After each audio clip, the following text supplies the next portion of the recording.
現即係自己嘅了解其實係相當之膚淺喎。我覺得係我當年讀完中史嗰啲，即係嗰啲學到嘅嘢咧，已經變翻晒老師咩嚟嘅咧？究竟？咁啊，今日請嚟嘅嘉賓咧有兩位啦嚇，咁啊第一位咧就係嚟自咧香港儒釋道院嘅主席啊，學佛道人咧就係鄧康士先生咁啊，鄧道長你好，多謝。咁啊，另一位咧就係院務嘅執行總監梁鳳儀院士嘅，hello你好。大家好。咁啊，當然啦。頭先我哋講到蒙查查咁樣，即係我自己蒙查查啫。我都蒙查查嘅其實。可能聽眾好清楚喎。嗱呢下真係好抱歉喎。咁啊，首先講嗰啲啦，係可能我哋自己愚昧都未定。咁啊揾翻阿鄧道長同我哋傾下偈啦。咁啊，其實儒釋道院係乜嘢宗教嚟嘅咧？咁樣。其實咧，儒釋道院就唔係宗教。係。其實我哋係一個係揾緊點樣可以栽培到香港未來道教神學院嘅一個慈善團體。哦。因為道教喺香港嚟講咧，係都需要有一個好長遠嘅發展。係。我哋而家眼見我哋自己好多香港、中國嘅後生仔對自己嘅傳統文化，唔好講佢宗教層次先，傳統文化好多都係唔理解。係。嚇咁如果你話我哋要發展我哋自己我國文化係嘛，咁其餘一個部分就係宗教。係。咁我哋自己本身係一啲道家嘅人士。咁如果我哋睇到個社會，有陣時有某一啲社會嘅現狀，好似舉個例，而家好多話啲因為食物啊，係咪啊，或者商人或者係好多時用好多唔同嘅利益關係，導致到好多下一代甚至乎社會入邊食嘢都成問題嘅。係。我相信宗教要做翻啲嘢。係。咁而由我哋嘅道教嘅立場，咁我哋道教亦都源遠流長啦。道教都喺香港嚟講比較人認同知得多嘅，即係全真同正一。一問道教就成日話係咪南無佬？係咪啊？咁我哋覺得唔係嘅，其實道教唔係咁簡單。係，即係我哋鑽研道教咁多年嚟講，道教係有道心啊、道法啊、道術啊，即係養生功啊，咁好嘅文化啊。咁點解我哋自己本身有職責要傳道嘅，唔要將佢話翻俾我哋現代嘅下一代聽，甚至乎而家係嘛？即係嘅我哋傳統入邊嘅有思想嗰啲嘅下一代教育係應該點樣倫理化？咁所以我哋亦都係好慶幸好多大德啊，道教嘅大德係捐錢俾我哋。大德嘅意思係？大德即係我哋叫佢前輩啦，話啲宗教人士啦，即係有啲好低調嘅慈善家係唔想出名噶嘛，係嘛？咁尤其是我哋道教主張嘅都係不敢為天下先。係。咁既然有陣時係啲大德都好贊成，我哋要鼓動一個即係倫理宗教。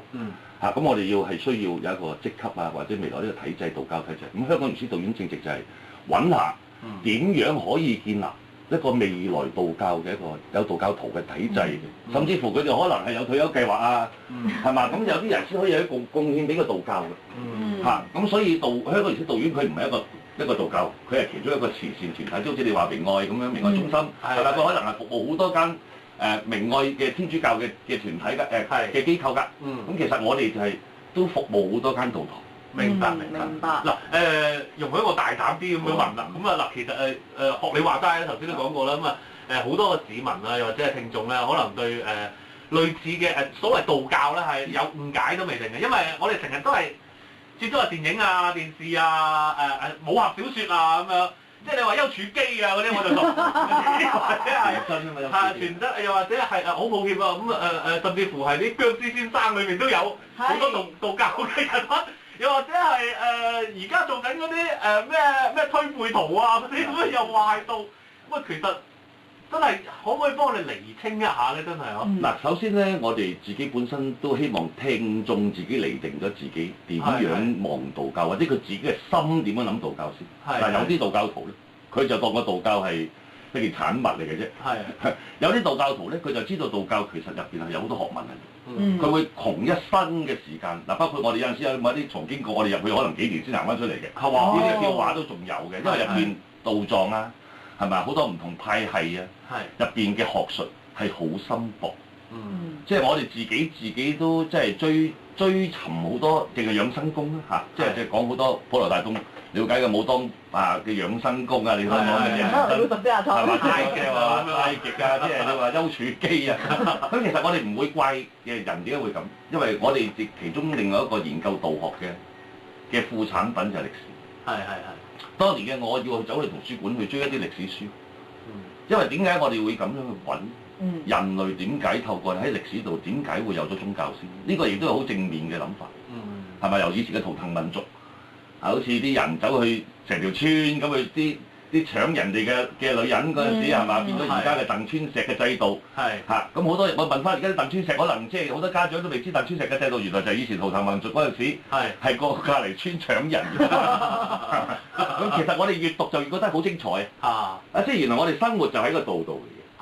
即係咁佢演變好多，以前就覺得《山海經》啊，好多傳奇嘅經典《易經》啊，係咪？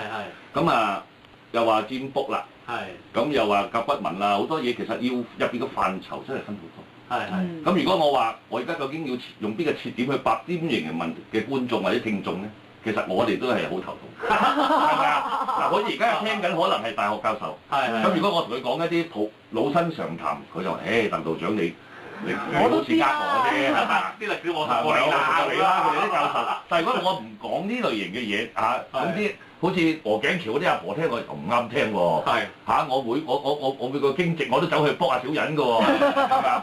咁究竟即係我其實都話喺我哋好公正嘅立場嚟講，就真係好需要即係嗰啲聽眾啊，係咪？佢有緣去接觸，想去了解道教咧。咁香港道教聯合會咧就每個禮拜日都係有舉辦講座嘅，即係我亦都帶啲弟子即係我哋香港原始道院嘅修士同埋學士咧，都係要去聽經，咁樣等佢哋自由去摸索。總好過我淨係話咁樣你一問我就當咗自己係專家咁答嚟得係自然啲啦。